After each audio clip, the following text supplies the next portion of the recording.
Seguimos por aquí en Directo al Punto. Soy Adaitza Cortés y entramos al panel Directo a la Justicia. Hoy nos acompaña el licenciado Francisco Sánchez Rodríguez. Bienvenido.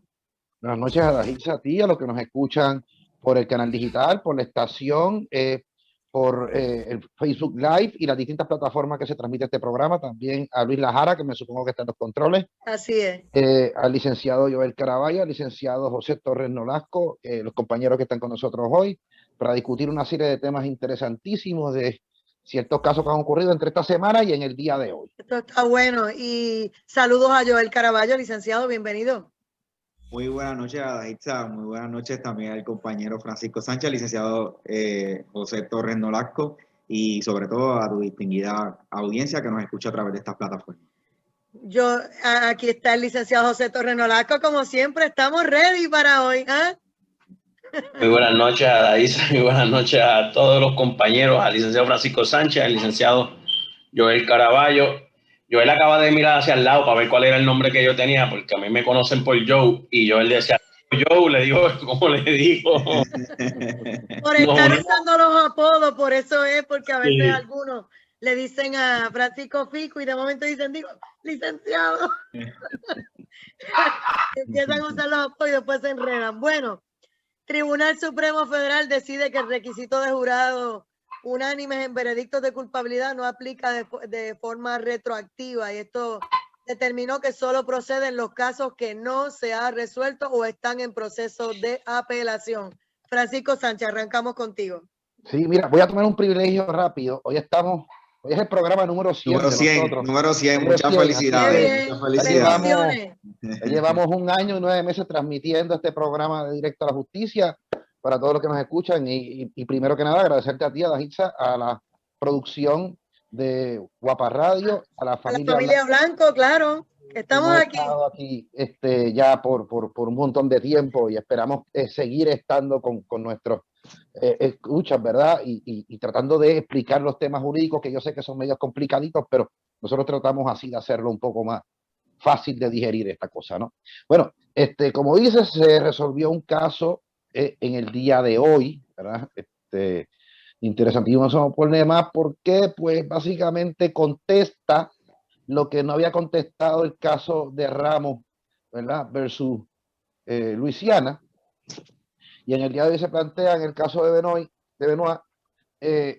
la cuestión de la retroactividad. O sea, esa norma la vamos a hacer retroactiva, esa era la controversia que se planteaba, la controversia principal, ¿verdad? La vamos a hacer retroactiva a todas las personas que están en las instituciones penales, o lo vamos a hacer de manera prospectiva desde que resolvimos el caso de Ramos. Y en el día de hoy, pues, se resuelve que la norma no va a ser retroactiva, la norma de Ramos, que es la unanimidad, como tú bien dices, en los juicios por jurado, que sabes que desde que se resolvió Ramos, y en Puerto Rico, desde que se resolvió el caso de Torres, Pueblo versus Torres, pues se resuelve que esa norma aplica a Puerto Rico y que por lo tanto entonces las deliberaciones de un jurado tienen que ser de forma unánime para encontrar convicto a la persona. Sabes que hay un caso del circuito de apelaciones que no fue revisado por el Tribunal Supremo, el procurador de alguna manera no fue, o el Tribunal Supremo no expidió el auto, creo, en el que en Puerto Rico para absolver, si se admite la pluralidad, la mayoría, 9-3, 10-2, 11-1, 12-0.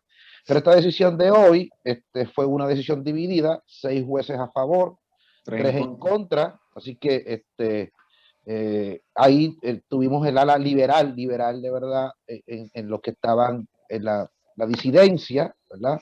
Porque estaba Sotomayor, estaba el juez que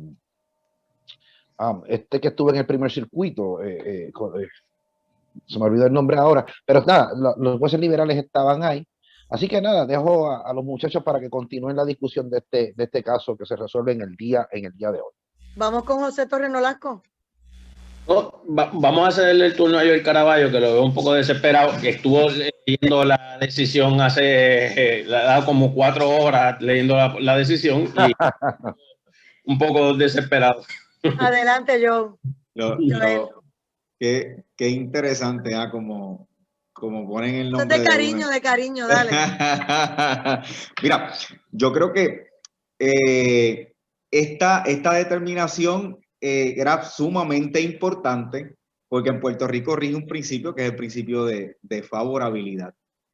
Y entonces, ese principio de favorabilidad lo que establece básicamente es que si entra en vigor una normativa que le es más benigna a una persona que está siendo sometida a un proceso de naturaleza penal o en su defecto, que se encuentra cumpliendo alguna medida punitiva, pues se puede aprovechar, ¿verdad?, de esa coyuntura y entonces utilizar ese vehículo, ¿verdad?, como un mecanismo, bien sea para salir en libertad o bien sea para acudir de nuevo a los tribunales. Y pues ciertamente pues vemos esta denegatoria por parte del Tribunal Supremo Federal y pues de forma penosa, pues, ¿verdad?, para aquellos que querían aprovecharse de esta medida, pues ya no van a tener esa oportunidad. Hay que decir, y es fundamental señalar, que ya desde Casellas Toro ya había la intención manifiesta del licenciado Jari Padilla y otros compañeros abogados que habían acudido al Tribunal Supremo de Puerto Rico buscando precisamente que se utilizara la unanimidad como la medida para efecto de lo que tiene que ver con el derecho a juicio por jurado, pues tener ese derecho y el Tribunal Supremo de Puerto Rico ya lo había denegado, haciendo una interpretación básicamente de que la determinación de Pueblo versus Sánchez Valle, y mira qué interesante, porque estamos hablando de casos que en Puerto Rico ya venían sentando una base en términos de lo que tiene que ver el derecho a juicio por jurado, y entonces ninguna de esas determinaciones se había hecho en Puerto Rico, ninguna decisión se había emitido en Puerto Rico, y entonces es el Tribunal Federal quien básicamente, como yo le decía a Francisco recientemente, le robaron el tiro, porque nosotros teníamos la controversia aquí en Puerto Rico, pues tampoco el Tribunal Supremo esperó, el de Puerto Rico, quiero pensar que esperó hasta que el Tribunal Federal hizo la determinación y entonces pues se acogió finalmente la unanimidad. Dicho eso, me parece que habrá que acoger la medida que nos acaba de imponer el Tribunal Supremo Federal. Me parece que también había muchos casos que pudieron haber sido atendidos a través de este nuevo Estado de Derecho, pero así son las cosas y ciertamente las implicaciones que tienen en relación al proyecto de ley que se estaba fraguando aquí en nuestra legislatura para aplicar esa medida de forma retroactiva. La decisión del caso de Casellas todavía tiene confundido a mucha gente. Aquí me está escribiendo un familiar de un confinado que dice que si las sentencias que son finales y firmes, pero que no fueron por un jurado unánime, tienen alguna posibilidad porque hay gente que está preso que son inocentes y que quisieran un nuevo juicio igual que Pablo Casellas. Y le estoy diciendo que por lo que acabo de leer en la sentencia no tienen oportunidad, pero bueno, de eso saben ustedes. ¿Qué nos dice José Torres Nolasco? La realidad es que hoy es un día de mucho sufrimiento para esos presos que esperaban radicar mociones de nuevo juicio, para esos abogados que estaban ansiosos de radicar esas mociones de nuevo juicio.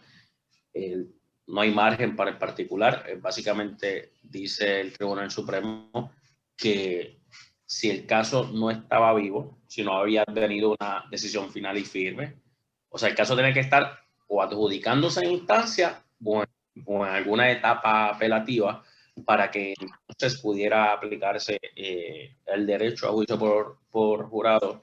O sea, que si no está vivo en el tribunal, se murió, ya ahí no tienen break. Por lo menos esa es mi interpretación, que yo creo que así lo dicen, fíjate, José, este caso, para ahorita que te quería decir los jueces, Brett Kavanaugh es el que emite la opinión de mayoría y que la suscribe, ¿verdad? Y entonces ahí se unieron el juez presidente John Roberts, Clarence Thomas, Samuel Alito y Neil Gorsuch, y la nueva jueza Amy Barrett, ¿verdad? Entonces disintieron Helen Keegan, Sonia Sotomayor, la nuestra, y Stephen Breyer. Entonces, básicamente en una parte, ellos dicen que la norma va a aplicar a los casos que actualmente están en apelación, cuya apelación no se ha resuelto, o sea que de alguna manera está vivo, ¿verdad? Y los que se están procesando. Sánchez, por lo menos te perdí yo. Se me congeló ahí. Ok. ¿Quién continúa? ¿Puedo continuar brevemente? Sí, adelante. Brevemente, la situación que cómo lo resuelve. Están procesando. Espérate, Francisco, fue que te congelaste. Eso último que dijiste no te escuchamos. La última parte es que me parece que lo que dije fue que para lo único que está vivo es para los casos que están actualmente en apelación, donde se planteó el error como tal, ¿verdad? Y los que están litigándose actualmente, ¿ok? Ellos dicen que esto es una norma procesal y no sustantiva, ¿verdad? Y que aplica a los casos que están pendientes en los tribunales de primera instancia y en revisión directa. En revisión directa, exactamente. José Torres Nolasco. Dice la Corte Suprema. En efecto, establecen una diferencia entre las normas sustanciales y procesales y determinan que el asunto del jurado es un aspecto procesal que debe ser aplicado prospectivamente. Es interesante, ¿verdad? Porque de primer plano yo hubiese entendido que los derechos siempre tienen que reconocerse y el Tribunal Supremo, en este caso particular, establece diferencia entre la norma sustantiva y la procesal, y que la procesal no hay que aplicarlo retroactivamente.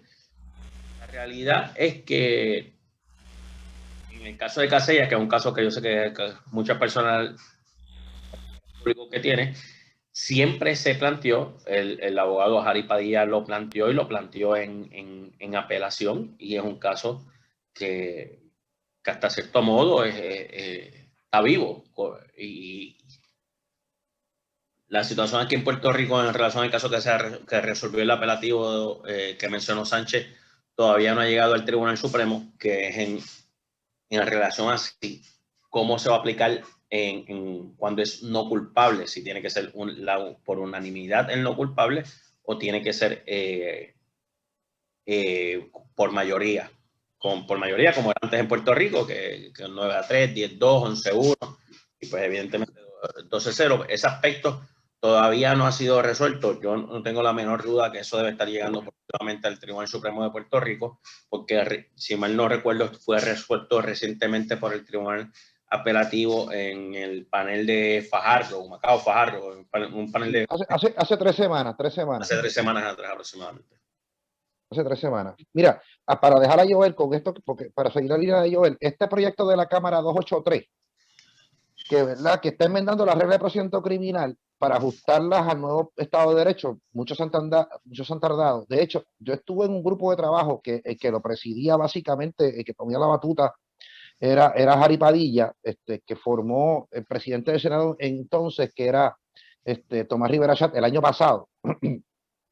Nosotros redactamos un proyecto de ley, ¿verdad? Y se radicó en el Senado, pasó la comisión, después nos lo alcaron en el pleno. Empezaron aquí un montón de grupos a criticar el proyecto, de que íbamos a abrirle las puertas a todos los delincuentes. Bueno, una locura total, porque cuando sacaron la estadística no era la cosa, no era como tal, no era así, ¿verdad? Pero lo que nosotros planteamos allí es que ese derecho tenía que ser retroactivo al 1948. Y se tomaron en consideraciones, ¿verdad?, una serie de decisiones del Tribunal Supremo para establecer la fecha, como 1948, la fecha hasta donde iba a aplicar la retroactividad.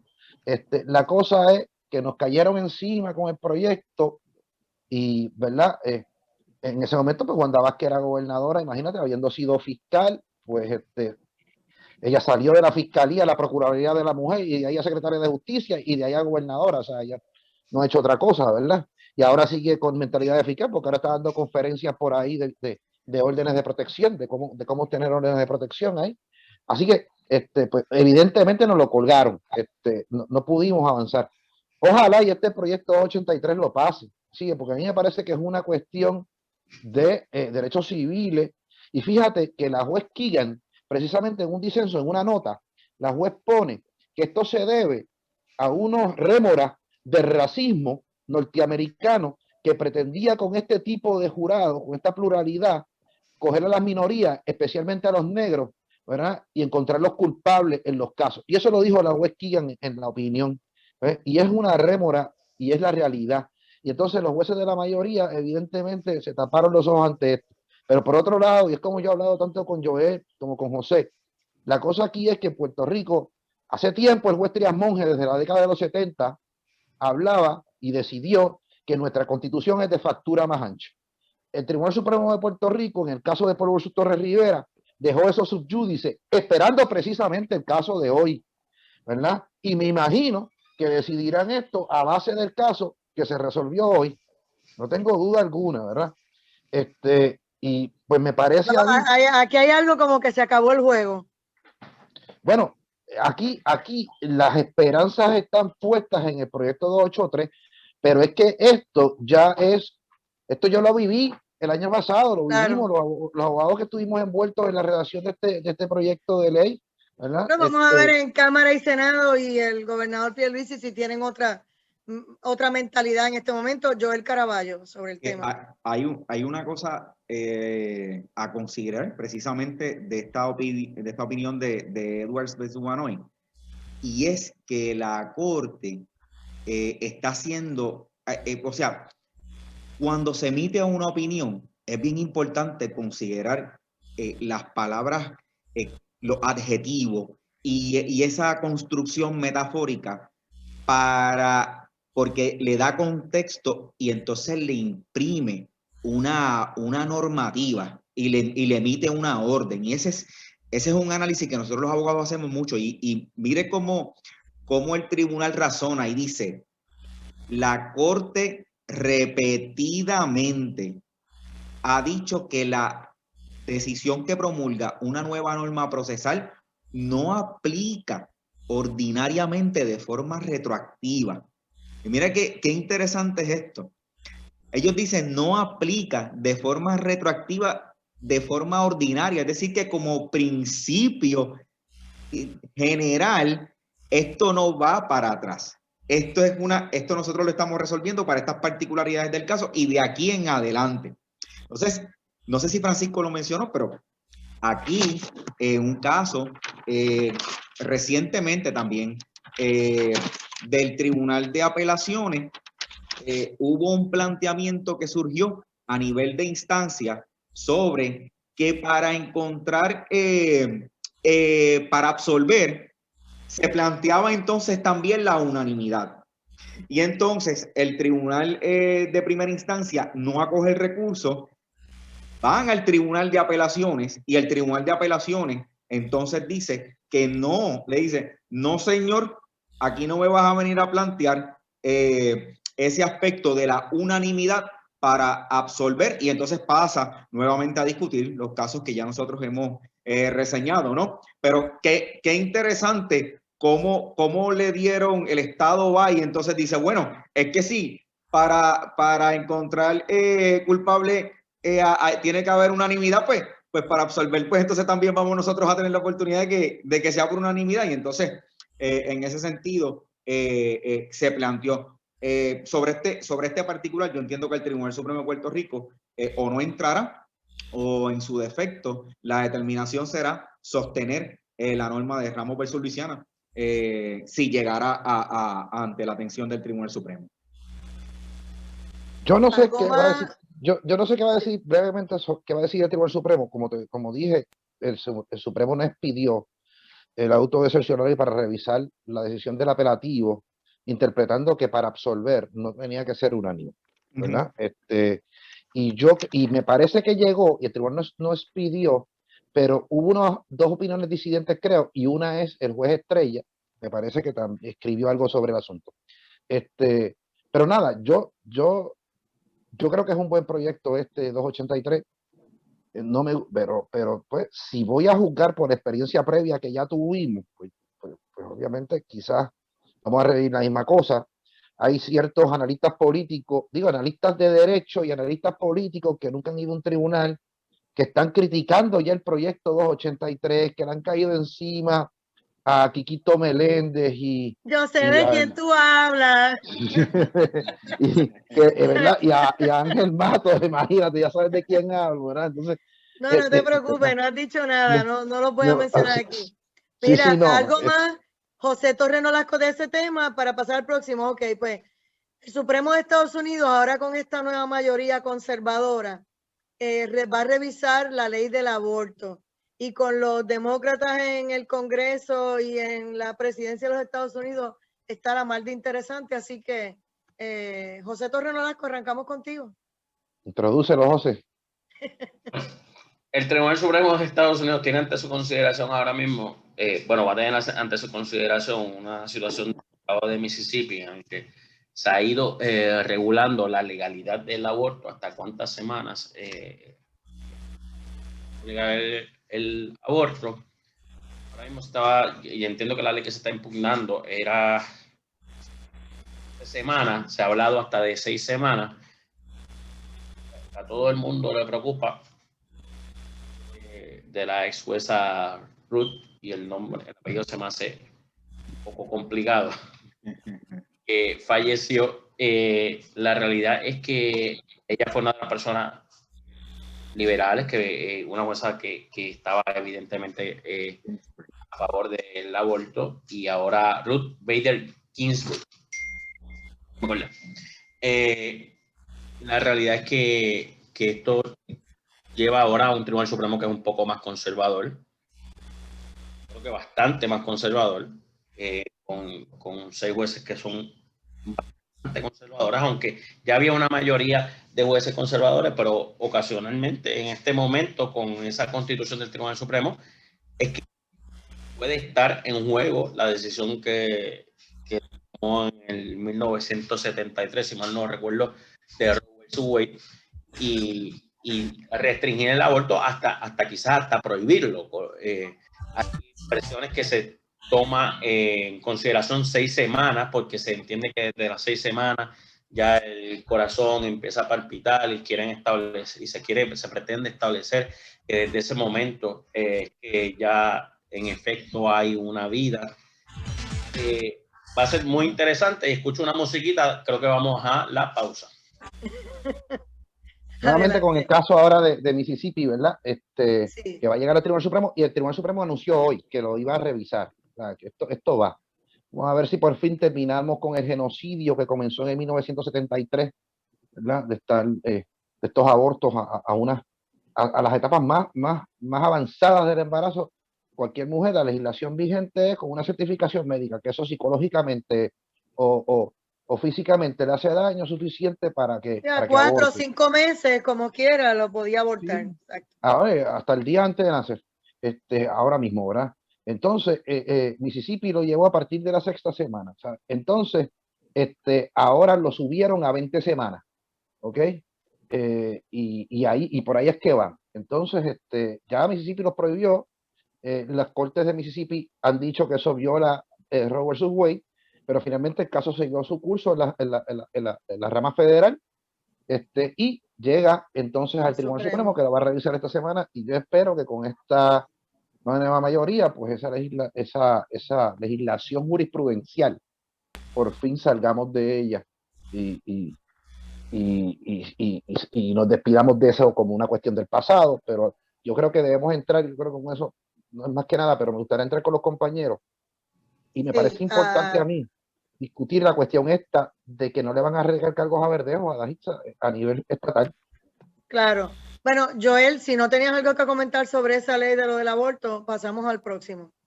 Bien.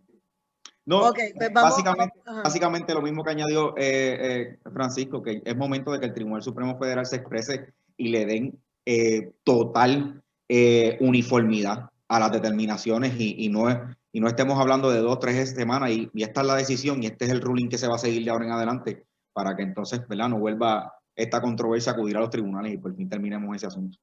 Pues vamos entonces al tema de Verdejo, que la gente está cuestionando, pero ¿por qué los federales sí le van a radicar y aquí no? Y es que no entienden que no se puede hacer doble exposición, pero además de eso que en la federal el delito es más pesado porque inclusive se puede enfrentar a la pena de muerte. Así que en esta misma ronda arrancamos con, vamos, José Torres Nolasco, vas tú. Vale, yo, a ver. Tiene, que hay mucho tema. Básicamente yo discrepo completamente de que hay doble exposición. Yo no creo que haya doble exposición en los delitos que se están juzgando a nivel federal. Es un delito, por ejemplo, cuando se cometió un carjacking se le dio muerte a una persona. Correcto. El haberle dado muerte a una persona no es el delito per se que se está juzgando el carjacking. Haberle dado muerte a una persona es un agravante, en mi percepción. De igual forma, se cometió un secuestro y se le dio muerte a la persona. Él no está buscando la muerte, el delito federal. Imagínense, entonces en Puerto Rico todos los asesinatos fuesen juzgados por el Tribunal Federal. Esa no es la situación. Yo entiendo que pudiese juzgarse a nivel estatal. Sánchez, yo sé que va a hablar de que había unos convenios con federal y a nivel estatal y se le va a deferencia a quien primero. Normalmente, si los tribunales, si la esfera federal o los agentes federales adquieren jurisdicción, los estatales sacan las manos. Eso no sucede a nosotros, múltiples clientes que nos arrestan con drogas y armas y se consultan los casos con agentes federales del FBI o del DEA o ATF. Si estos deciden adquirir jurisdicción sobre el procedimiento, la esfera estatal normalmente le da deferencia a que ellos atiendan el caso. La realidad es que en muchas ocasiones los casos en el Tribunal Federal, los procesos son más largos. Yo entiendo, mi percepción es que en la esfera estatal no quieren adelantar la prueba que puede dilucidarse algún día en la esfera federal, donde la pena, como se está radicando, es mucho más punitiva que a nivel estatal.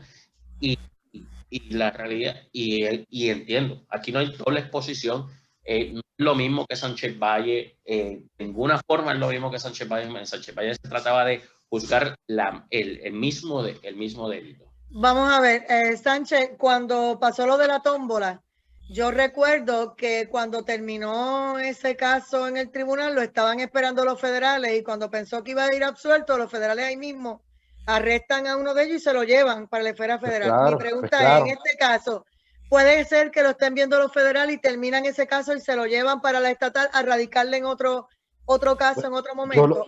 Yo lo he hecho. Yo he esperado, por ejemplo, casos cuando era fiscal que terminaban a nivel federal y lo procesaba a nivel estatal. Me daban el expediente, me daban la prueba, me daban la transcripción y radícalo también. Lo que pasa es que en el 2009 y 2010, en el 2009 y 2010 se llevaron a cabo unos memorandos de entendimiento, son dos, que básicamente lo que dijo José, para evitar, es una cuestión administrativa para evitar esta duplicidad de cosas. Esto es antes de que se resolviera Sánchez Valle y toda la cosa, es una cuestión administrativa. Decíamos, mira, pues si adquieren jurisdicción ellos, llévatelo, o si adquiero jurisdicción yo, llévatelo, me lo quedo. Y muchas veces se hablaba con la Fiscalía Federal, yo hablaba con los fiscales federales, mira, me voy a quedar yo. A veces era una cuestión de estrategia, porque a veces tú, por ejemplo, el Código Penal de aquí, tenemos un Código Penal, ¿verdad? Y entonces tú tienes un Código Penal Federal que es el título 18 de US Code, de los US Code, ¿verdad? Entonces, pues muchas veces yo miraba el US Code, título 18, mira, esto tiene 30 años allá, 10 aquí, pues llévatelo, ¿verdad? Y que se queden ellos con él. Y es una cuestión administrativa. Ahora, decir aquí, y esto estoy citando al secretario de Justicia, que dice que basado en el caso de Sánchez Valle y luego de una ponderación de consideraciones prácticas, estoy leyendo lo que él dijo, en la presentación de evidencia tomamos la determinación de que los cargos contra Félix Verdejo Sánchez y Luis Antonio Cádiz Martínez sean procesados en el foro federal. Fíjate que dice basado en Sánchez Valle. No, mire, Sánchez Valle dice una cosa, porque todo el mundo, Sánchez Valle, claro, desde el punto de vista constitucional, un caso interesantísimo, un caso maravilloso, un caso que dice, mira, reafirma los casos insulares de allá de 1901 hasta acá, te lo reafirmó Sánchez Valle, y todo el mundo estuvo claro entonces, un caso criminal de doble exposición, de que Puerto Rico es un territorio sujeto a la cláusula territorial del Congreso y por lo tanto no tiene soberanía primigenia para poder procesar. Y que la soberanía del Estado Libre Asociado es una que le otorgó el Congreso para procesar. Pero en Sánchez Valle, cuando uno lee los aspectos de lo que es lo criminal en sí, hay un caso que se cita ahí que se llama Blockberger versus United States. Y lo que dice es, mientras haya un elemento distinto, en el caso que se está juzgando a nivel federal y en el caso que se está juzgando a nivel local, mientras haya un elemento distinto, entonces no hay doble exposición. Y te lo digo porque el caso lo dice así expresamente. O sea, yo no me lo estoy inventando, lo dice así. ¿Qué nos dice? Para dejárselo yo de rápido, un elemento distinto. Mira, aquí el asesinato es asesinato clásico, le dio muerte a esta muchacha Keishla, ¿verdad? Y allá, como dijo José, hay unos agravantes a unos delitos base que no son el asesinato, sino que el asesinato es un agravante a eso, ¿verdad? Por supuesto. Así que, pues no sé de dónde se saca eso, te lo dejo, Joel, para que abunde en este aspecto. Fundamentalmente, Francisco, que lo hemos discutido ya en otras ocasiones, y antes de comenzar el programa, si esto es una cuestión de los elementos que configuran el delito, ¿no? ¿Y qué pasa? Si hay otros elementos que son distintos en Puerto Rico, pues ciertamente se le puede procesar. Adicional a eso, puede haber un conjunto de delitos por los cuales en el Tribunal Federal no se le está procesando y lo puede procesar también en Puerto Rico. Desde mi punto de vista, mire la opinión del secretario de Justicia y volvemos a lo mismo, la identificación de las palabras, consideraciones prácticas. Claro, ahí sí, esa te la compro. Entonces, ¿qué ocurre? Las consideraciones prácticas pueden ser múltiples, desde las que ha mencionado Francisco, hasta simplemente decir, mira, es mejor yo delegar esa función, liberarme de esa responsabilidad total, no dar ningún tipo de información al país, no someterme al escrutinio público, no estar todo el tiempo atendiendo los medios de comunicación, no llevar a cabo ningún tipo de conferencia de prensa simplemente porque los federales asumieron jurisdicción y entonces, en ese sentido, cumple con una responsabilidad utilizando como las consideraciones prácticas le dan esa punta de lanza para entonces pasarle el caso a manos de los federales y finalmente decir, nosotros en Puerto Rico esclarecimos, arrestamos y entonces los federales que se encarguen de procesar. Y fíjese, naturalmente, yo creo que Joe lo dijo muy bien, ha pasado aquí en Puerto Rico una y otra vez. Y entonces, a veces por lo bajo, pues le dicen, mira, esos casos se nos quitaron a nosotros, a la policía estatal, para dárselo entonces a los federales, ¿verdad? Pero la labor de la policía de Puerto Rico se hizo. Creo que las autoridades lo gestionaron. Ya pues la prerrogativa que tenga el señor secretario de Justicia para poder procesar personas, pues ya eso es otro asunto. Me imagino también que algunos están esperando que le aplique la ley de la pena de muerte y a lo mejor dicen, pues mira, salimos de ese caso y vamos a dejarlo ahí. Pero si no, depende de lo que hagan allá los federales, acá van a gritar y van a presionar para que se abra el caso en justicia. Y hay otros particulares que se pueden estar tomando en consideración, como es el porciento de convicciones en la estatal versus el porciento de convicciones en la federal. Con la misma prueba, yo he tenido casos aquí en la estatal que están temblando los casos. Me pasó en el Tribunal de Aguadilla. El caso estaba temblando por una moción de erradicación una moción de prueba exculpatoria. Un caso malo. Se convierte el caso malo para la fiscalía a nivel de vista preliminar en Puerto Rico. Cuando yo comparezco a la vista preliminar, después que me entregaron lo que era prueba exculpatoria, había un caballero con un apolito azul y un pantaloncito crema, con un indictment federal.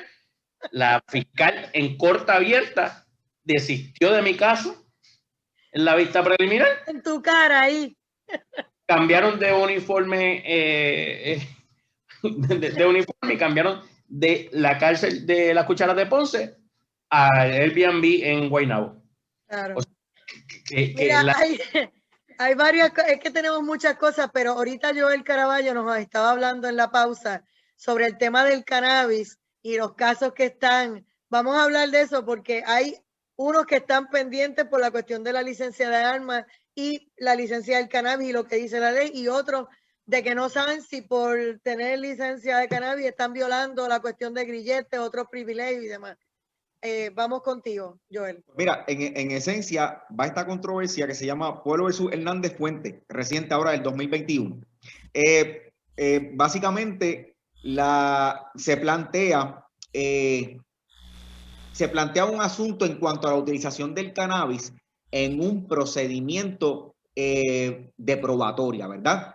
Y entonces, dentro de las medidas, cuando la persona está en probatoria, ¿verdad? Está acogida a lo que es la ley de sentencia suspendida, la persona está en probatoria, hay una serie de medidas que el tribunal le impone a esa persona.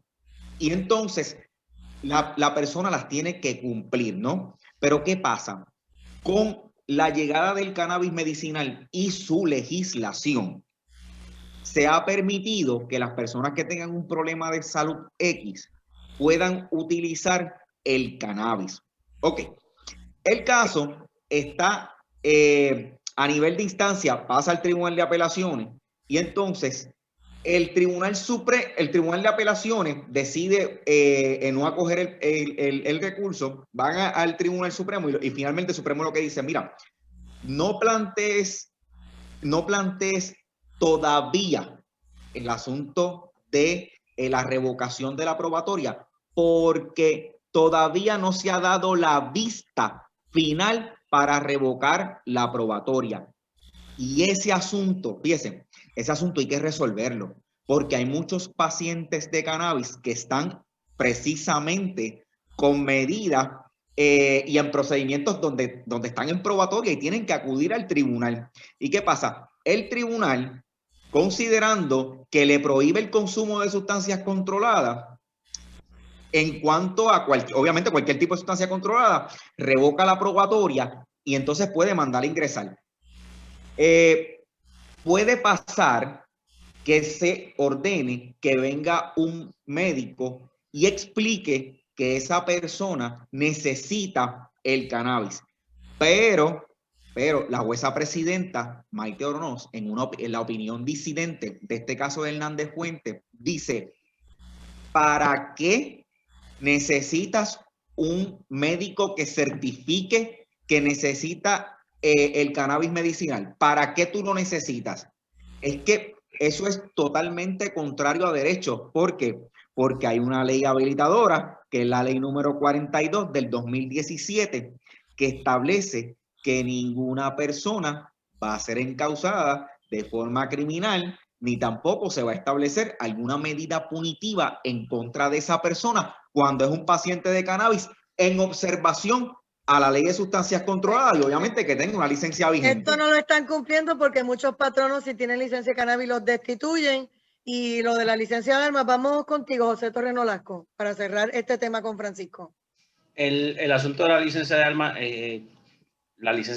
no dice, no hay ninguna prohibición específica de la licencia de armas, es en el Estatuto Federal, cuando uno compra un arma, se llena un formulario que se somete, si mal no recuerdo, al FBI, y ellos son los que aprueban finalmente la entrega del arma. Una de las cláusulas en ese documento establece que el consumo de marihuana sigue siendo un delito a nivel federal, aunque no lo sea a nivel estatal, y en efecto no puede entregarse un arma si se utiliza sustancias controladas. No tengo el detalle completo si es el obtener la licencia ya te inhabilita, pero entiendo yo que debe ser el uso, porque el hecho de tener la licencia no quiere decir que tú la estés utilizando, puedes haberla dejado de utilizar, pero la realidad es que a nivel federal, y eso se ha reconocido, sucedió en Colorado y demás, que hasta la prohibición de depositar en los bancos federales, los bancos que se rigen por el FDIC, depositar dinero proveniente de dispensarios de controladas de marihuana estaba prohibido y por eso había un exceso de casos, y eso sucedió en el estado de Colorado. Pero es fundamental, y yo, ¿verdad? Añadiendo lo que dice José, es fundamental que esta situación se resuelva, porque es a diario que lo estamos viendo en los tribunales. No es simplemente una mera controversia que surge una vez cada 2 o 3 meses. Es que hay muchos pacientes de cannabis en procedimiento en una probatoria, y es importante que se atienda esta controversia y que el Tribunal Supremo finalmente resuelva y entre en los méritos de la misma. Francisco. Mira, yo no tengo que añadir. Con esta música nos dice que cerramos. Sí, ya cerramos, así que nada, yo no tengo más nada que añadir a lo que dicen los compañeros. Me parece que han cubierto bien ese tema, se nos quedaron unos cuantos, pero nada, es que, no sé, yo creo que faltan unos minutos, pero... Faltan unos minutos, déjame entrar, y que la Jara nos diga... Sí, Sánchez fue a votar ayer por no sé yo. No lo dudes, no lo dudes. ¿Por quién votaste ya? Que te tiraron Yo seguí por Mallita, yo lo sé. No lo dudes, oye. Fallé más que uno, fallé más que a Jorge Iván Rodríguez, a los demás todavía acaban de decir que ya entró. Pues mira, pues no fallé ninguno. Pregunta Francisco, el presidente y la presidenta alterna de la CE ¿violaron los cánones de ética? Por supuesto que no. Fíjate, chicos, sabemos, es que es una cosa que yo digo, esta prensa amarillista tiene unas cosas dale, voy a ti. De verdad incomprensibles. O sea, si la ley define esto como una elección general, ¿verdad? Para implementar un mandato que se da en las elecciones generales del noviembre del 2020, entonces esto es una elección abierta. Fíjate que la ley la define como una elección abierta a cualquier elector. Independentistas, Historia Ciudadana, Proyecto Dignidad, Popular, PNP. ¿Verdad? Evidentemente, como es una cuestión de implementar un estatus político, y definitivamente no hay duda de que los partidos como están definidos en Puerto Rico son ideológicos, ¿verdad? Porque cada uno defiende una fórmula, menos Proyecto Dignidad, que yo no sé qué defiende, porque Victoria Ciudadana dice, no, yo los quiero a todos, pero es mentira, son independentistas. Así que yo francamente, me parece un absurdo que hagan esas alusiones, ¿verdad? Y con todo el respeto a quien se le ocurrió la idea, pero a mí me parece que es una cuestión de leer la ley, y la ley es clara en términos de que esto es una elección general, abierta al público en general, y por lo tanto, como ciudadano, y bajo la premisa de que yo tengo un derecho constitucional de ejercer mi voto, pues entonces lo ejerzo. De hecho, el secretario de Justicia emitió la semana pasada, precisamente por razón de esta elección especial del domingo, que no se les permitía a los fiscales a ir a otros eventos que no fueran las elecciones generales. El Departamento de Justicia, el secretario de Justicia, emitió una opinión legal autorizando a los fiscales a ir a la elección del domingo. Y sé que fueron muchos fiscales, porque me comuniqué con ellos mientras celebraba mi cumpleaños y me daba mi cerveza, y hablaba también de cómo iban los números corriendo, no lo voy a negar, ¿verdad? Y hablé con compañeros abogados, con compañeros fiscales, con compañeros amigos míos que no son necesariamente abogados, y todo el mundo, ¿verdad? Participaron, digo lo que quisieron, ¿verdad? Porque evidentemente yo entiendo que fueron cerca de las 100,000 personas, ¿verdad? Los que fueron allí a votar. Un poquito más. Mira, yo sé que no nos queda tiempo, pero yo tengo que felicitar a Francisco Sánchez Rodríguez hoy en el día de su cumpleaños, aunque él está celebrando, yo creo que desde el viernes. Desde el viernes. Hoy es formalmente el día de su cumpleaños. Felicidades, sabes que te queremos mucho. Así que gracias, directo al punto, de verdad, que la pases bien lo que te queda hasta las 12 de la noche, porque tú llevas 4 días celebrando, muchachos. Sí, no, ya hoy no. Ya más cerca del Seguro Social, un año más cerca del Seguro Social. Sí. Me falta todo, tranquilo. Yo solo había un tema.